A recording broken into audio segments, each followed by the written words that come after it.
Venom.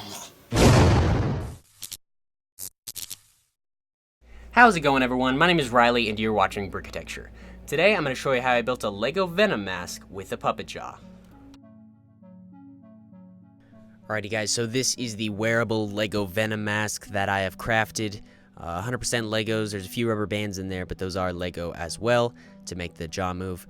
But this build took 3 weeks to make right after the film came out, and I've just had it on a shelf ever since, and I've been wearing it to conventions and stuff. But cost about $100 and about 1,000 pieces parts estimate on this thing, compared to my Star-Lord helmet, which is 2,000, and that's only because of all those little hair pieces, and I bought a lot of those. So this one, I think it turned out really well. I'm especially happy with the eye and the way the side of the face opens to reveal the host underneath, and that was kind of a unique bit that I added that a lot of the blogs and people who talk about this thing really like that's one of the things they talk about.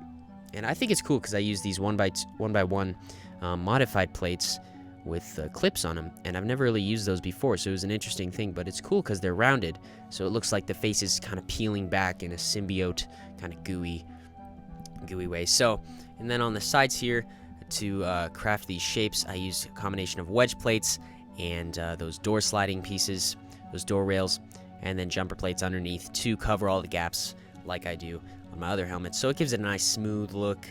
Every gap is covered. There's not a lot of them. And I also use 2x4 slopes on the top. That gives it a nice rounded effect.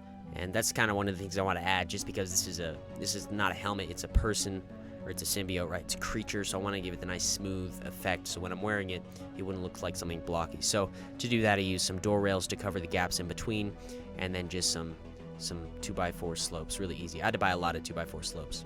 And then on the front, like you can see here, I used those modified pieces as well as some 1x1 clips, and those hinge at different angles to give it the symbiote effect. And the teeth were really fun. They all come out at different angles. But what's really cool about this is the jaw. And the jaw is fully articulated. So it's got this little thing, those bricks you just saw, that's where my chin goes. And when my chin goes down when I'm talking, like it is now, that will open and hinge. And it's got rubber bands on there just so it doesn't fall down. And those are Lego rubber bands that I've tied around a couple pieces. So then here on the bottom, it's just like my other helmets. I used a different width on the top. So there's 8 there.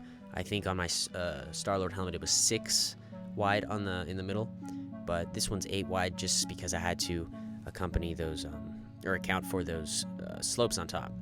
And the eye was really cool. It's a bunch of different pieces that are kind of hinged. It was kind of difficult to do because of all the fancy angles and the ways the sections are going, but I used some more door rails. Super awesome pieces. The door rails, they're so useful for helmets and stuff. And then I also used some teeth just to kind of dig into the white a little bit and make it look like it's not such a straight line for the eye. And that's one of the main things on the symbiote that I think turned out really well in this build, is that it's kind of fluid, you know, it's not straight angles, not all straight angles. So those were those 1x1 tooth pieces, and those really helped with this build a lot. Thank you for watching this video. If you'd like to subscribe, click up here, and if you'd like to see my latest video, click up here. Otherwise, you can support me on Patreon. I left a link down below for you guys. So, thank you so much, and I'll talk to you in the next episode.